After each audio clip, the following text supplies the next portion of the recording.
Hey, everybody. Today, Paul and I are going to discuss what everybody should be doing every single year. We call annual policy maintenance. So, taking a look at your policy and going through this list of things we're going to discuss in this episode to make sure everything's on track and look for any changes you need to make in the next year. So, what are some things we're going to take a look at this today, Paul? Yeah, so big life changes. Maybe you increased your means. You got a raise, or you got a new job that doubled your income, or you got married, you got divorced, you had kids. Kids left the house. You have more cash flow. Uncle Bob fell out of favor with you, so he's off the beneficiary list. So just things like I call it housekeeping, kind of your annual housekeeping for your policy. There you go. All right, everybody, enjoy. We'll talk. Hey, I'm Dave. And I'm Paul. And this is the Wealth Warehouse Podcast.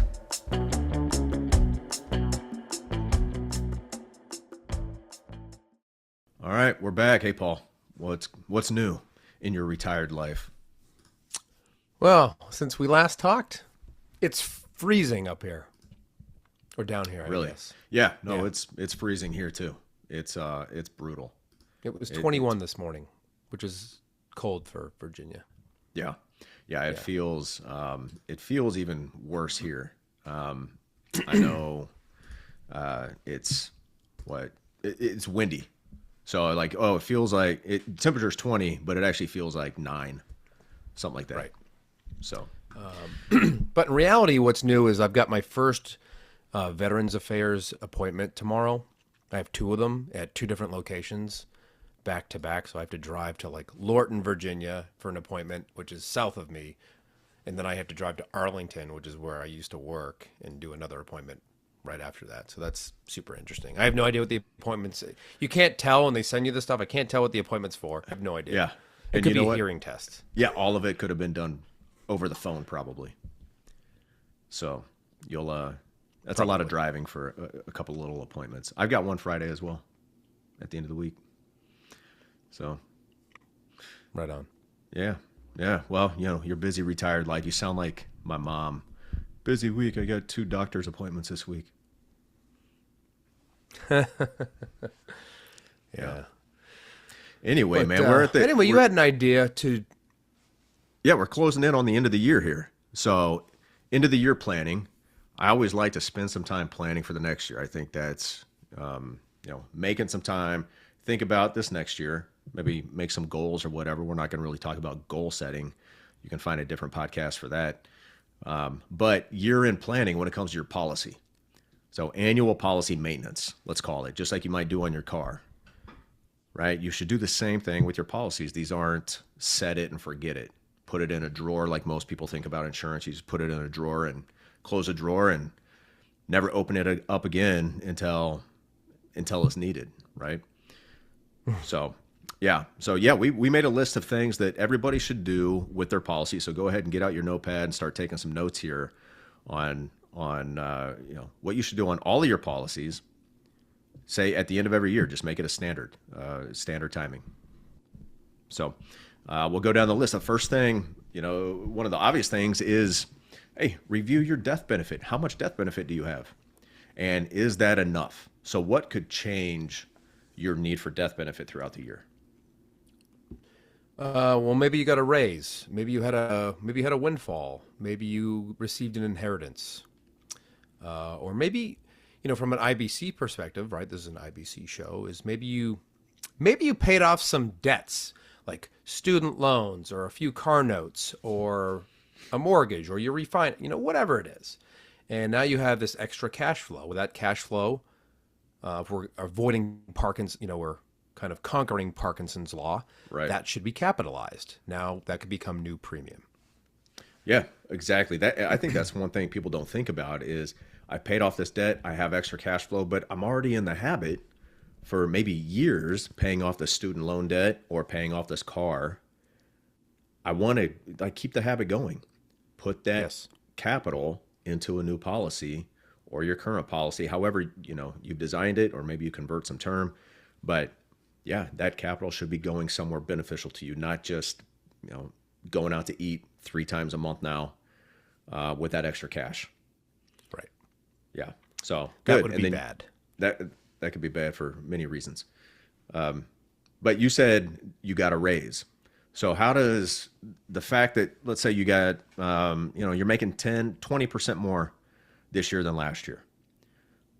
So what's happened to your human life value? It's gone up quite a bit, actually. Yes, actually. So just for simple math, Dave, we could say, let's say you're making an extra $10,000 a year and you're 45. We'll multiply that new income times 20, and that is your now your new delta in human life value. So if you were Right. worth like $1 million, now you're worth that much more. Yeah. Call it, that added another $200,000 of value to your life, according Correct. to the underwriters, the actuaries. That's So are you, so now your death benefit is probably covering less of your human life value as a percentage than it was last year when you got your policy, or a few years ago. Maybe some people listening have had their policies for 3, 4, 5 years. Yeah, some Well, of the them good have thing, now. yeah, the good thing is your death benefit is going up every year as long as you're paying your premium. So that's great. And maybe it's keeping up with your increase in human life value. But if you have a decent raise, a significant raise, probably not. You're probably worth a lot more than you were a few years ago. So that's definitely something to consider. Yeah, and then I would also add, Dave, just what Nelson would say is, your money has to reside somewhere. What better place than here, right? Your own family banking system, as we like to call it. So Yep. it's the natural place. It should seem obvious that this is where that money needs to go. If it doesn't feel obvious, then you need to go back and reread Nelson's book, probably. There you go. What about big life changes? So did you get married in the last year? Did you get divorced in the last year? Did you have any kids in the last year? Those are all reasons to reassess your policy and look at some needs for death benefit, but also kind of leads us to the next one, like beneficiaries. Check your Also, same beneficiaries. considerations. Yep. Yeah, because what happens, I mean, I don't know anybody personally, but how many people have probably done this? You got a policy, you put it in the drawer, forgot about it, and you got divorced a couple years later, you got remarried, 15 years later you die, and you never updated the beneficiary. Who? Well, guess who the ex is getting the money. Yeah, he or she is getting paid. Yeah, and can the widow contest that? I mean, there's nothing no. they can do. No, they can't. We've heard those nightmares, and I think the military does a good job now. You have to update your SGLI. You have to go in there and certify it Annually, every yeah. single year, and Right. that wasn't always the case. I think when we were younger. Yeah, I don't think Maybe so it either. was. I just don't remember. But they do a good job of making sure that, because there's those nightmare stories of Joe gets married, Joe gets divorced 5 days later. She's the beneficiary still of his SGLI, which is now $500,000, and God forbid something happens to him, and the person that they married, or he married, or she married, gets that payout. So, and that's tragic. Right. Yep. Same with having more kids. If it's in stirpus is a legal term where it's I don't know the best way to explain this, but it goes to your kids. If you say leave it to all my children, then it would go to them evenly. Right. But if you had 2 kids and you made each of them 50% beneficiaries, then you had a third kid, and you didn't update your beneficiaries, there may be some family drama. Right. You're relying on the other 2 children, On the goodwill of the other being- children, yeah, to make that really, their child. because they're yeah, right, which would be the right thing to do. yeah, right. But don't leave it to them. Don't leave don't leave it your to them. family a mess when you're gone. So update your beneficiaries. Maybe you got a trust, a family trust.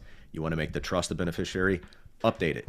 It's very easy to do. You can find the forms online, or contact us if you're one of our clients, and we can send the form to you. But it's very easy to do. Do not neglect that.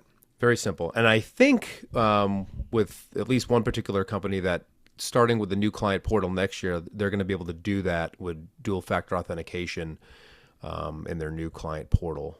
Do it so that'll online. Yes, online. Yeah, which would be much easier than filling out the paper form and sending it in. But Yep. yeah, in either case, it's worth the couple minutes it takes to print the form out, sign it, send it in. Yeah, and let me add on that. Leaving decisions to who's left behind. I think the take that the way I'm gonna approach this in our family is I want people to have to make the least amount of decisions possible. Right. Right. I'm gonna have it all laid out. Hey, you're getting this. You're getting this. This is how this is getting divided, and that's final. Yeah, exactly. That way, it's on me, and I'm dead, so I don't care. Yeah, you care because the legacy you leave behind doesn't stop when you die. It continues after you die. And how many people have you talked to who are taking care of their parents' estate and they're like, "This is a mess. My dad left nothing organized. My mom Yep. has no idea what to do. We don't know where any of the money is." Yeah, so do your family a favor so you stay in their good graces even after you graduate. Yeah, and then on the estate planning type stuff, Tammy's got some family that's going through this right now. There's that check your state, but there's that 5-year look back, right? So if you move assets or do certain things, the state can still come in and be like, nope, you owe us tax on that. Yeah. I think it might be a 3-year look back, usually for like an irrevocable trust. If you put life insurance in there, it's got to be in there for 3 years, or else it's part of your estate. Yeah. Yep. So check your state law and know those things. Something else to update that a lot of people forget about is your address. It's super easy. Go update your address. Make sure you're getting the mail, and everything's up to date there. Now, let's talk about every year. What do you have to do? You got to pay your premium, and there's different ways to pay your premium. And people may pay their premium annually. The first time, as soon as their policy goes in force, and then the next year comes around, maybe they don't have the full amount to pay the entire full premium annually. There's a lot of other options. So review the different options you have to pay your premium, make a plan on how you're going to pay it, how you're going to save up the funds to pay that premium when it comes due, and also a plan to repay your loans throughout the year. Yeah, that's right. And we've mentioned this on the podcast many times, but if you have to pull a partial policy loan to go pay the PUA, for example, or, I think that's for most people, responsible, practicing this concept, that's totally fine. So again, you have a lot of flexibility, but you need to pay your base premium at a minimum. Yep. Right. And any applicable rider costs. So don't forget. Yeah. Now, if you've also had, if your policy was designed for an extra lump sum, so a single paid up addition payment on top of your premium, realize in most cases you probably only have 12 months to pay that. Like before, you got to make that payment before your first policy anniversary date comes up. So don't let that pass. So take a look at your policy and make sure, okay, I've got this lump sum there. I want to fund it, either some or all of it, and I'm going to do it by this date. Make a plan. Yep. So absolutely, because you paid for it.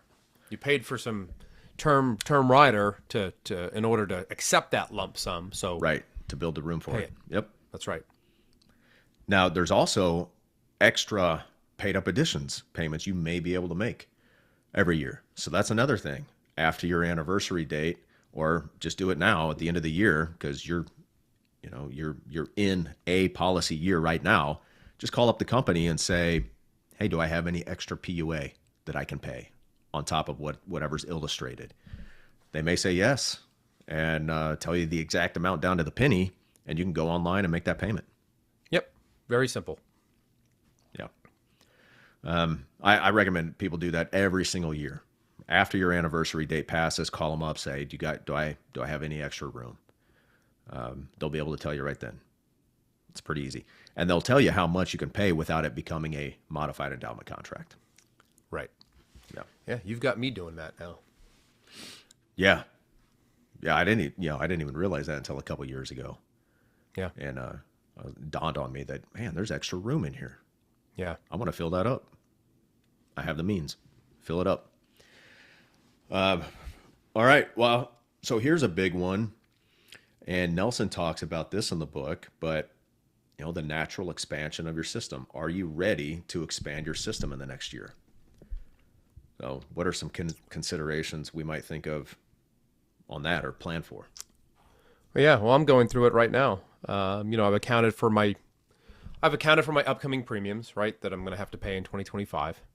And I've noticed, well, I've got some extra money on top of that. I also know that in May or June, I'm going to be selling the house that I'm sitting in. That's going to be another windfall of money. I've got some other, promissory notes that are maturing that those are going to pay me back as well. So I'm preparing for kind of a couple different windfalls of money, and I need a place to put those things, right? To put that cash. So it's time to expand my system. That's so personally for me, that's how I'm doing it in 2025. Nice, because you can look forward and see over the next year what kind of windfalls are there in my future. So let's plan for that. Let's have a plan for that money before it comes to you, That's so right. that it just doesn't go sit in an account and burn a hole in your pocket, and you get tempted to spend it. Yeah, you get friends calling you to asking you to buy one of their cars. You know. Yeah. Yep. No, it's pretty easy to find somewhere to put that money, if to put that money, to spend that money if you hadn't planned on Yeah, it's very on where to put it and save it. yeah, it's Yeah. it's very easy. So I guess that's kind of like, if you make I'm a big list person now. We talked about that the other day, and I had I have a giant list for today of stuff I need to do for the business and personal, whatever. But I've made my financial 2025 list, right? I gotta pay for the pool. I gotta, pay for that door or those doors. I've got to open up a new policy. I've got to pay off a TSP loan before I retire. That's coming up as well. So I'm trying to sequence that payment into the policy before I open up that new one as well. So there's all these things that are just going along in my mind. So I think it's good. It's good to think in kind of those yearly chunks of time, where a lot can happen. So Yeah, and you've really got to think ahead of time, because you can't quickly say, I need to open a policy right now to get this money through it, sequence it through before I pay this tax bill coming right, up. Well, unless you're going to need a little bit of time. right, Unless, yeah, we'll get to that for sure. yeah, Unless it's on you've the set list. yourself up for success to do that quickly. Right. But there's also increased income. Are you going to be making more money in the next year? Hey, maybe all of your kids are going to be in school full time, so mama can go back to work if she wants to. A lot of moms plan to do that. Who stay Sure. home with the kids when the kids are in school. They want to go back to work. They want to make some extra income. Maybe do some part-time stuff. Or maybe if you're a commercial airline pilot, hey, you're going to upgrade to captain in the next year. Well, that's a big pay jump. If you're a captain in the military, oh, you're going to make major in the next year. That's a big pay jump. Yep. Have somewhere to put that increase of income so Parkinson's law doesn't defeat you. Yeah, it goes back to the old adage of pay yourself first, and by expanding your IBC banking system, that's exactly what you're doing, right? You're just continuing that disciplined lifestyle of paying yourself. Almost in a forced savings, but it's you're capitalizing, and I think if you've been willing to hand money over to a qualified plan for the last 20 years, 10 years, whatever, like my entire military career almost, I should be willing to put money where at least I can control it. There you go. Get access to it. Yep. There's also, we did talk about decreased expenses. One of them would be kids. Are you going to get one of your kids off the payroll? Are you paying for college and you're going to be done paying for college, and now you've got all this money going out every month that's now coming back into your life? Where are you going to put it? So think of all the angles: increased income and expense decreases over the next year. All of that can free up capital that you can put towards expanding your system. Yeah, and this just popped into my mind too. Is check your like monthly subscription things. Those things Yeah. kind of stack up. You get the free 90-day trial, but then after that, it's $9.99 a month or whatever. And you might have Paramount Plus, Amazon Prime, Netflix. What else is out there? Peacock and whatever. Yeah. Yeah. Before you know it, you're at $60 a month for whatever. Then you have cable maybe on top of that, or DirecTV maybe, or I don't know what people have, but just Disney. Oh, there's Disney Plus. There's another one. So check those things and be like, why not? We're not even looking at this. And then there you go. You just saved yourself $100 a year. Yeah, you're not kidding. I just did that. So I review my credit card transactions every month before my bill is due. Yep. And I found one on there. It was like 2 days ago. I was going through that because my bill is due tomorrow. And I saw one for like AMC Stubbs Rewards program. I was like, Oh, what in the world is this? So I movie asked theater stuff. Hannah, I was like, did you sign up? She's like, no, I haven't been there and I didn't use my card for anything. And so I started looking back and be like, maybe I signed up. Well, I had to go in, log into this AMC Stubbs Rewards. I'm like, I don't go to movies often enough for this to make sense. Maybe I did it because it was an option to save me a couple bucks at the time, but I don't want this recurring payment. So I had to Right. create a login, go in and cancel the membership. Right. But that's something I would never see if I didn't go through my statements every month. Yeah, that's a See best what, practice for yeah, sure. exactly. Once a month, do it. Go through your Yep. credit card statement and yeah, there's so many subscriptions we sign up for and then forget to cancel. I mean, how many times have you done that? Oh, I want to watch that movie. Oh, I need a 7-day free trial for Paramount. Okay, I'll do that Yep. and then I'll cancel tomorrow. Yep. Oops. Yeah. So what I started to do is just adding like a calendar reminder Oh, I do that through too like for the Amazon next day. Alexa or whoever. Just Yeah. just remind me to cancel that or put it on my list. Right. Yeah. So no, it's a good point. But anyway, Yep. conquering Parkinson's law, the overall theme of that. Yep. Now, the next question when you're ready to expand your system, who else in your family needs life insurance? I mean, the answer is everybody. Everybody needs life insurance because everybody in your family is going to die someday. Sorry to break it to you. So, who's next in line when you're expanding your system? Does the non working spouse have life insurance? If not, they desperately need it. Because if they're non working, it's probably because they're taking care of kids. Who's going to take care of those kids when they're gone? Yeah, and I also think that people they tend to underestimate the value of the non-working spouse, a spouse who's running the household, getting the kids to where they need to be and doing all that stuff. That's tremendous value. So if you're someone in that, luckily some of you do see the value of it, right? So, but Plenty of clients have. Yeah. they really have. We just ask yourself, like, if she or he were to vanish tomorrow, what does your life as far as childcare expense look like, right? And it's more than you think. Yeah. So I was talking just, to one client. He brought up the point. He's like, it's not only my income that my wife has to replace, it's everything else I do in the house. That's right. All the yard work, taking care of the cars, fixing stuff around the house. Like, she has no interest in doing any of that. right. She's going to have to pay somebody to do that stuff. Possibly. That's right. So I need to make plans for that as well. Not just my income, but all that other stuff that has an actual dollar value to it. Same thing for, I shouldn't use the term non-working spouse, a stay-at-home spouse who's working their butts off. But yeah, I just go through that list in my head. Oh my gosh, what would I have to do if something happened? You'd have to Hannah? bake bread.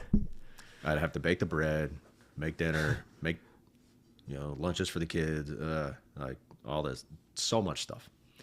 But yeah, so your spouse and then your kids. We've had on more than one occasion clients who've gotten policies for the kids, and the kids then come down with a diagnosis that would make them uninsurable.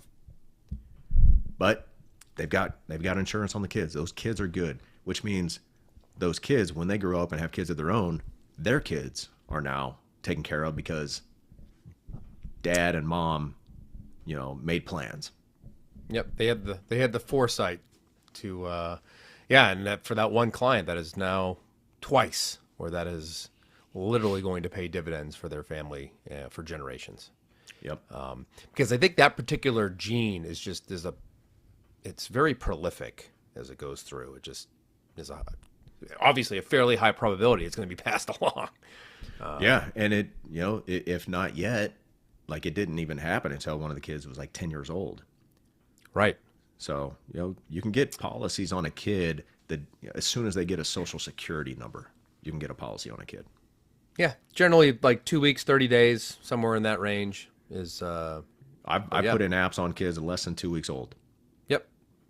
because they got their social that quick.